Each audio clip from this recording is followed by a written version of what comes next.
بسم اللہ الرحمن الرحیم۔ السلام علیکم ورحمۃ اللہ وبرکاتہ۔ دادا نے اپنی زمین پر 3 بنگلے تعمیر کرائے تھے اور ان کے ارد گرد ایک 4 دیواری بنوا دی تھی۔ یوں مکانات الگ تھے لیکن گھر ایک ہی تھا جس کا مشترکہ صحن 3 بگھیوں پر محیط تھا۔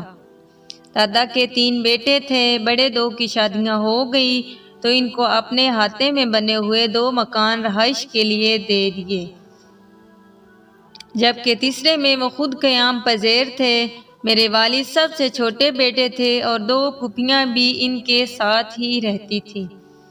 ابو کی شادی ہو گئی تو امی بھی ساس سسر کے ہمراہ رہنے لگیں۔ ہمارا مشترکہ خاندانی نظام تھا جس کو پہلے پہل امی نے بخوشی قبول کیا۔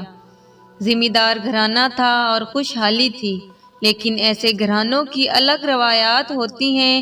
بے شک میری والدہ ان روایات اور آداب کا خاص خیال رکھتی تھی۔ ساس کی خدمت اور سسر کے احکامات کی بجا آوری، نندوں کا خیال رکھنا، غرض انہوں نے کسی کو شکایت کا موقع نہ دیا، اور اس فرزانگی کے بدلے میں سبھی سے خوب عزت اور پیار ملا۔ امی کی شادی کے 2 سال بعد میں نے اس جہان میں آنکھ کھولی، ممتا کے دل کا چمن کھل گیا۔ والد بھی میری پیدائش پر خوش تھے، ہر دم باہوں میں لیے رہتے۔ میری معصومیت سے جھکتی پلکوں پر دونوں ماں باپ نہال ہو جاتے۔ کچھ دنوں بعد میں اس قابل ہو گئی کہ اپنے والد اور دیگر رشتوں کی شناخت کر سکوں۔ اپنے چاروں طرف بہت مہربان اور پیار کرنے والی ہستیوں کو موجود پایا۔ سبھی مجھ پر ولہانہ شمار ہوتے تھے، خاص طور پر دادی اور پھوپھیاں بھی، جو کہ غیر شادی شدہ تھی، ہمارے ساتھ ہی رہتی تھی۔ ہم گاؤں میں رہا کرتے، بڑی ٹھان والی زندگی تھی۔ پھوپھیاں ہر دم گود میں لیے رہتی تو چچا اور تایا بھی انگلی پکڑ کر باری باری سیر کرانے باغ میں لے جاتے۔ وہ مجھ پر جی جان سے فدا تھے اور میرا دل ان کی محبت کی دولت سے مالا مال تھا۔ دودھیال میں اتنا پیار ملا کہ کبھی نلیال جانے کی خواہش ہی نہ کی۔ نانی کے علاوہ 2 خالائیں تھیں، جبکہ نانا اولاد نرینہ سے محروم اس دنیا سے سدھار گئے تھے۔ میرے لیے ننیان والے کوئی کشش نہ رکھتے تھے۔ کبھی یہ لوگ ملتے بھی تو ان کے پاس نہ جاتی، جیسے کہ وہ میرے لیے اجنبی ہوں۔ دادا کے گھر میں اتنا پیار ملا کہ کسی اور سے پیار کی ضرورت نہ رہی۔ ابھی چھوٹی سی تھی کہ والد اور ان کے بھائیوں نے میرے روشن اور تابناک مستقبل کے لیے منصوبے بنا لیے۔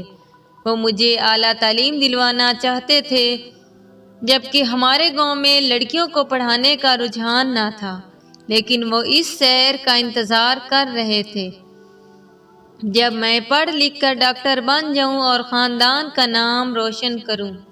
گھر پر ایک اعلیٰ تعلیم یافتہ ٹیوٹر خاندان کا انتظام ہو گیا، جو مجھے پڑھانے آتی تھی۔ کسی کو خبر تھی کہ ایک شام ایسی آنے والی ہے کہ جس کے بعد سیر ہمارا مقدر نہ ہوگی۔ زندگی کا سفر تو پہی میں رواں دواں رہے گا، منزل کبھی نہ مل سکے گی۔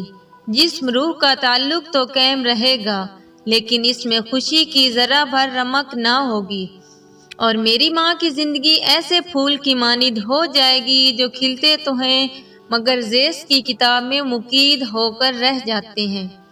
اس میں قصور کسی کا نہ تھا، قصور خود میری والدہ کا تھا۔ کہنے کو تو انہوں نے بڑی خالہ کے اکسانے پر خود کو بدبختی کے حوالے کیا، بس ایک ہی رٹ ان کی نوک زبان پر رہی، میں مشترکہ خاندانی نظام میں اب نہ رہوں گی، مجھے تو بس علیحدہ گھر چاہیے۔ جن دنوں میں 7 برس کی تھی، نانی اماں نے اپنا گھر مرمت کرانے کا فیصلہ کیا، کیونکہ مکان کافی بوسیدہ ہو چکا تھا۔ نانا کی وفات سے ابھی تک اس کی مرمت نہیں ہوئی تھی، لہٰذا ساری عمارت کو ٹھیک ٹھاک کرانے کی ضرورت تھی۔ نانی اور بڑی خالہ کچھ دنوں کے لیے ہمارے گھر رہنے آ گئیں تاکہ مکان مرمت کے مرحلے سے گزر سکے۔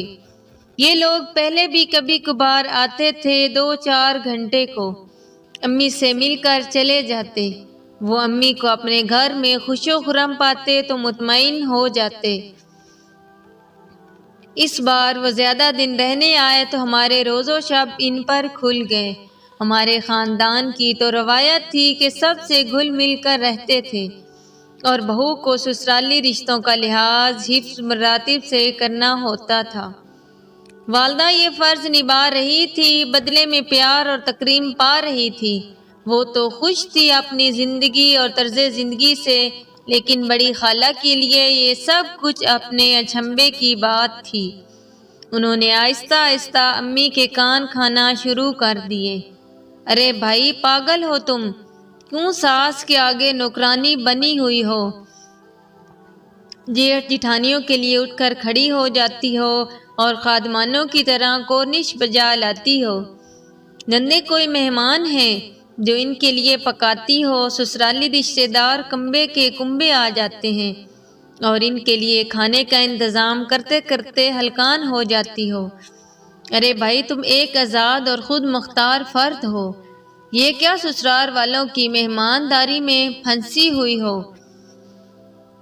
یہ سب اس مشترکہ خاندانی نظام کا روگ ہے۔ اپنے شوہر پر دباؤ ڈالو کہ تم کو الگ گھر لے کر دیں اور تم ان لوگوں سے علیحدہ ہو جاؤ تاکہ اپنی مرضی سے اٹھو بیٹھو، اپنی مرضی سے کہیں آؤ جاؤ، چلو پھرو۔ بھلا یہ بھی کوئی زندگی ہے؟ صرف والدہ ہی ساس، نندوں اور جیٹھ جٹھانیوں کا خیال نہیں رکھتی تھی، وہ سب بھی تو میری ماں کا خیال رکھتے تھے۔ ان کی ایک فرمائش پر بھاگ دوڑ کرنے لگتے تھے۔ نندیں اپنی اس بھابھی کے بغیر لقمہ نہ توڑتی تھی، سبھی کام میں ایک دوسرے کا ہاتھ بٹاتے تھے اور ملازمائیں الگ تھی، لیکن خالہ کے ذہن میں شاید یہ تھا کہ سب مل جل کر اور مل بانٹ کر نہ کھائیں، بلکہ امی الگ تھلگ پکائیں اور سب سے چھپ کر کھائیں۔ گھر میں کسی شے کی کمی تھی جو وہ ایسا کرتی؟ ہر شے ڈھیروں آتی۔ خدا نخواستہ اگر کمی ہوتی بھی تو یہ لوگ ایسے نہ تھے، یہ خاندانی لوگ تھے اور کھانے پینے کے معاملے میں تو اس وجہ کے تھے کہ اپنے منہ کا نوالا دوسروں کے آگے دھر دیتے تھے۔ کہتے ہیں کہ پانی کی ایک بوند بھی مسلسل پتھر پر پڑتی رہے تو اس میں شگاف ڈال دیتی ہے۔ خالہ کی ان باتوں نے بالآخر امی پر اثر کرنا شروع کر دیا اور وہ اپنے جیون ساتھی سے علیحدہ اور سسرال سے دور رہائش اختیار کرنے کا مطالبہ کرنے لگی۔ خواب اگر حقیقت کا روپ دھار لیں تو انسان کا من کسی اجنبی خوشی اور سرسمتی کے گیت گانے لگتا ہے، لیکن اگر حقیقت خواب بن جائے تو سوائے پچھتاؤں کے کچھ نہیں رہتا۔ کہا جاتا ہے کہ انسانی تقدیر کا فیصلہ لوح قلم پر محفوظ ہو جاتا ہے، لیکن بسا اوقات جذباتی فیصلے بھی تو عمر بھر کا روگ بن جاتے ہیں۔ میری ماں بھی اپنے جذباتی فیصلے اور انا کی بھینٹ چڑھ گئی۔ وہ اگر سسرال سے علیحدہ ہو جانے کی اس قدر ضد نہ کرتی تو شاید ان کی زندگی میں جگمگانے والی روشنیاں کبھی بھی اندھیروں کا روپ نہ دھارتیں۔ ان کی آنکھوں میں بڑی خالہ نے نہ جانے کون سے ایسے خواب بھر دیے تھے کہ انہوں نے اپنی محبت کا تاج محل ان خوابوں پر قربان کر دیا۔ اس وقت تو ان کی آنکھوں پر ضد کی پٹی بندھ گئی تھی اور کان بھی غرور کے باعث بہرے ہو گئے کہ وہ اپنے چاہنے والے شوہر کی التجائیں نہ سن سکیں۔ میں نہ سن سکی جو انہوں نے اپنی جنت اپنے گھر کو بچانے کے لیے کی تھی۔ ابو نے واقعی بڑے جتن کیے کہ وہ اپنا خوبصورت آشیانہ جو بزرگوں کی دعاؤں سے بنا ہوا ہے اجڑنے نہ دینا چاہتے تھے۔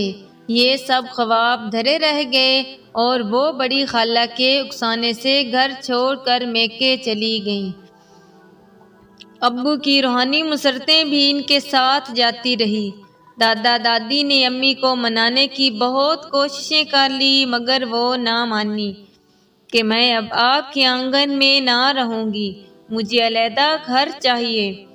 گاؤں میں کوئی علیحدہ گھر میں رہے تو 100 اندیشے ہوتے ہیں، وہاں اکٹھے رہنے میں ہی عافیت ہوتی ہے۔ خاص طور پر ذمہ داری میں 100 دوست دشمن ہوتے ہیں۔ والد تو صبح گئے شام کو ڈیرے سے لوٹتے تھے۔ کھیتوں کے بیچوں بیچ تنہائی میں کسی گھر میں رہنا ممکن نہ تھا، اور والد صاحب کا اراضی کے امور چھوڑ کر کسی شہر جا بسنا بھی محال تھا۔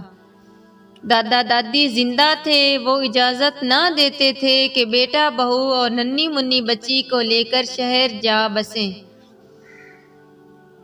ساس سسر نے منت کی، جیٹ بھی ترلے کرتے رہ گئے کہ بانو بھابھی اس احاطے کے اندر علیحدہ بنگلہ آپ کو بنوا دیتے ہیں۔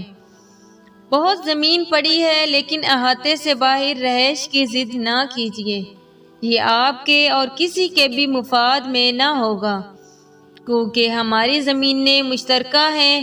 امی نے ہر کسی کی منت کو پاؤں میں ڈال دیا اور ان کو ذہنی اور روحانی کرب و اضطراب میں مبتلا کر کے خود بھی جدائی کے علاؤں میں جھلسنے کو تنہا رہ گئی،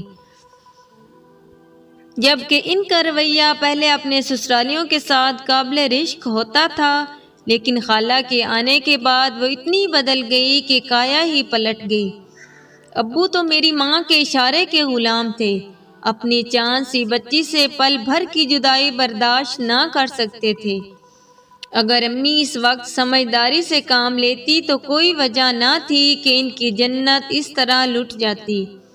ابو نے کہا، شہر بانو، تھوڑا سا صبر کر لو اور بتا دو جو تکالیف تم کو ہیں، میں ایک ایک تکلیف کو دور کر دوں گا۔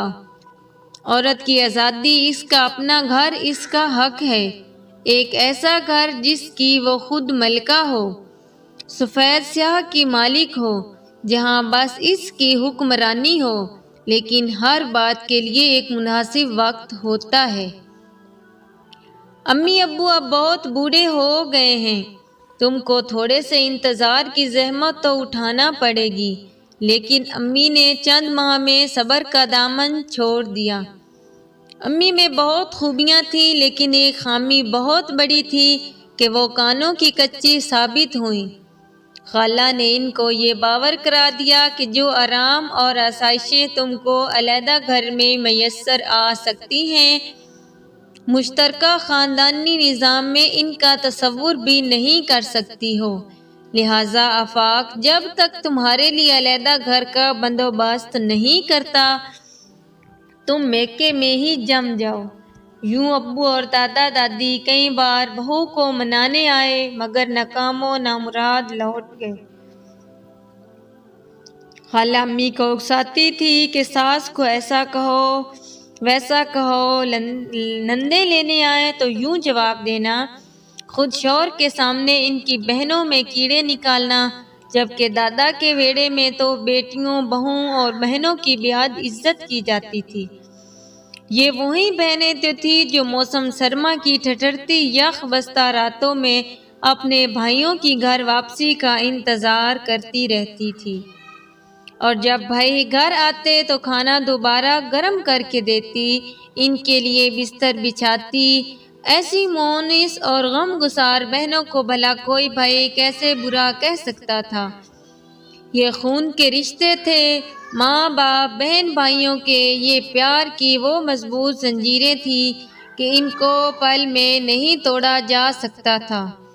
بڑی خالہ تو اس حقیقت سے بالکل نابلد تھی کہ گاؤں میں مل جل کر پیار سے رہنے والے خود کو کس قدر مضبوط خیال کرتے ہیں۔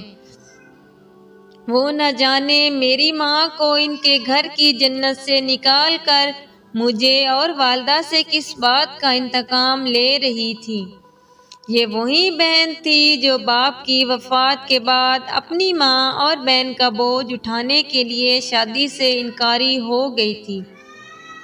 خود اپنے ہاتھوں سے اپنی چھوٹی بہن میری والدہ شہر بانو کو دلہن بنا کر رخصت کیا۔ وہی بہن آج امی کو سمجھانے کی بجائے نامعقول بات پر ان کی ہمت افزائی کر رہی تھی۔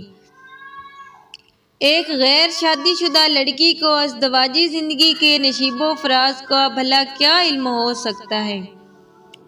یہاں بھی صورتحال کچھ یہی تھی۔ اگر خالہ میری ماں کو ان کے اصل مقام اور گھر سے متعلق صحیح رہنمائی کرتی تو ہمارا آشیانہ نہ جلتا، لیکن خالہ نے تو ماں کو ایسے مقام پر لا کھڑا کیا کہ دیکھتے ہی دیکھتے امی کی آنکھوں کے سامنے بنے بنائے عاشیے کے تنکے بکھر گئے، اور ان کے سسرالی رشتہ داروں نے بہو کے سخت رویوں سے مجبور و مایوس ہو کر ابو کی دوسری شادی کرا دی۔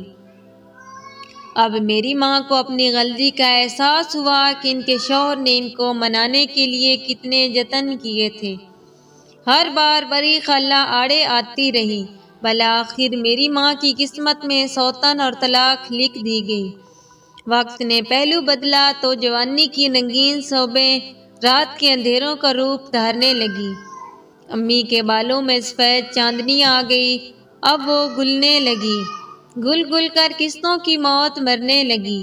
ان کی دلی کیفیت کو میرے سوا کوئی نہ جانتا تھا۔ وہ راتوں کو جاگتی اور اٹھ اٹھ کر روتی۔ ایک لاوا تھا جو ان کے سینے میں دہکتا تھا، اور جدائی کا بیج جو ان کے اپنے ہاتھوں نے بویا تھا ان کو جھاڑ کے کانٹوں کی طرح زخمی کرتا رہتا تھا۔ اس ترقی یافتہ دور میں طلاق یافتہ عورت ایک بیکار پرزے کی مانند سمجھی جاتی ہے۔ میری خاطر امی نے یوں بھی دوسری شادی نہ کرنے کا فیصلہ کر لیا۔ وہ زیادہ پڑھی لکھی نہ تھی کہ اپنے لیے کوئی اچھی ملازمت تلاش کر کے کسی حد تک مشکلات اور پریشانیوں کو کم کر لیتی، تبھی اپنی اور میری ضروریات کی خاطر خالہ کی محتاج ہو گئی، جو کہ ایک اسکول کی ہیڈ مسٹریس بن گئی تھی۔ بڑی خالہ ڈیوٹی کے ساتھ ساتھ ٹھاٹھ سے گھر آ کر لیٹ جاتی اور آرام کرتی، جبکہ امی پر گھریلو کام کاج کا تمام بوجھ ڈال دیا تھا۔ کبھی طبیعت کی خرابی کی وجہ سے کسی کام کو کرنے سے قاصر ہوتی تو اسکول سے واپسی پر خالہ ان کو کوستی، برا بھلا کہتی اور آڑے ہاتھوں لیتی۔ امی کو پائی پائی کا محتاج رکھ کر وہی بہن اب ان کو طعنے دیتے نہ تھکتی تھی، جس نے ان کو اس حال تک پہنچایا تھا۔ ان کو پتا تھا کہ ہم اب جس مقام پر پڑے ہیں وہاں سے ادھر ادھر ہونا ہمارے بس کی بات نہیں ہے۔ یہ سچ ہے کہ شادی شدہ عورت کی عزت اس کے خاوند سے اور خاوند کی عزت عورت سے ہوتی ہے۔ ماں کے ساتھ ساتھ میں بھی ایک نوکرانی کی طرح سارا دن کام میں جتی رہتی تھی۔ جب تھکن سے روتی تب یہ وہ لمحہ ہوتا جب باپ سے جدا کرنے پر میری ماں شدت سے پچھتاتی، کف افسوس ملتی۔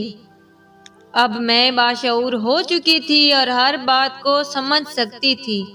کبھی ماں کے دکھ پر روتی اور کبھی مجھے ان پر غصہ آتا کہ ایک بیٹی کے بارے میں نہ سوچا، اور علیحدہ گھر کی ضد میں اتنے پیار کرنے والے سسر ساس کو چھوڑ کر اپنی نامعقول بہن کا مان لیا۔ اب پچھتاتی ہیں، اب پچھتائے کیا ہوت جب چڑیاں چگ گئی کھیت۔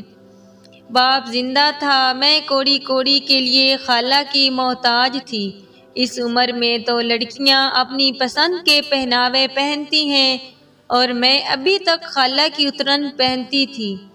کبھی کبھی ماں کہتی جی چاہتا ہے جا کر آفاق کے قدموں میں بیٹھ جاؤں اور اپنے شفیق ساس سسر سے معافی مانگ کر اس جنت کی بھیک مانگ لوں جس کو میں نے خود ٹھکرایا تھا، لیکن اب یہ کیسے ممکن تھا؟ اس جنت کی حقدار تو ایک دوسری عورت ہو چکی تھی۔ وہ سوتن بھی قبول کر لیتی، لیکن طلاق، یہ دیوار تو ناقابل عبور تھی۔ وقت محو پرواز رہا اور پھر ایک دن میرے لیے کلرک کا رشتہ بھی خالہ جان نے ڈھونڈ ہی لیا۔ کون سا انتظام کرنا تھا، کون سا جہیز دینا تھا۔ واقعی انسان اپنے مرکز سے ہٹ کر قدر و قیمت کھو دیتا ہے۔ اگر آج میں اپنے والد کے گھر ہوتی تو اچھے سے اچھا رشتہ میرا مقدر بنتا، لاکھوں کا جہیز ملتا، اور پھر میری رخصتی کا روز آ گیا۔ ہمسایوں تک کو معلوم نہ تھا کہ شہر بانو کی بیٹی بیاہی جا رہی ہے۔ چند لوگ آ کر مجھے بیاہ لے گئے۔ رخصتی کے وقت دل جیسے منتظر ہو کو دو شفیق اور پیارے ہاتھ میرے سر پر رکھ کر کوئی مجھے کہے گا، بیٹی میں تیرا باپ آ گیا ہوں تجھے رخصت کرنے اور دعاؤں کی چھاؤں میں الوداع کہنے۔ مگر آج کے اہم دن بھی وہ صاحبان کہاں تھا کہ جس کی اوٹ ساری زندگی دھوپ کو ٹھنڈک میں بدل دیتی ہے۔ ماں کی آنکھیں بھی آج بے بسی کی تصویر بنی کسی شخص کو ڈھونڈتی تھی کہ جو اب کبھی ان کے روبرو آنے والا ہی نہیں تھا۔ آج اگر وہ ابو کے گھر میں ہوتی تو وہ ان کو ضرور سہارا دے کر کہتے، مت رو، ایک دن بیٹیاں تو رخصت کرنی ہی ہوتی ہیں، یہ تو پرایا دھن ہوتی ہیں۔ مجھے یقین ہے کہ اس سے ابو خود چپکے روتے مگر امی کو نہ رونے دیتے، ان کو تسلیاں دیتے اور یہ ایسے نڈھال اور تنہا نہ ہوتی۔ ماں کو ایک ٹوٹی ہوئی ٹہنی کی طرح دہلیز پر جھولتے دیکھ کر میں نے وقت رخصتی اپنے دل سے یہ عہد کیا کہ میں کبھی بھی ماں کی طرح اپنے شوہر سے ایسی ضد نہ کروں گی جو گھر اجاڑ دے۔ ان کو بھلا علیحدہ گھر کی ضد میں ہی اپنے اصل گھر کو کھو دینے سے کیا ملا؟ ایک خواب کی خاطر ملی ہوئی خوشیوں بھری تعبیر کو کھو دینا کون سی عقل مندی ہے؟ اگر ویڈیو پسند آئے تو ویڈیو کو لائک اور شیئر لازمی کریں۔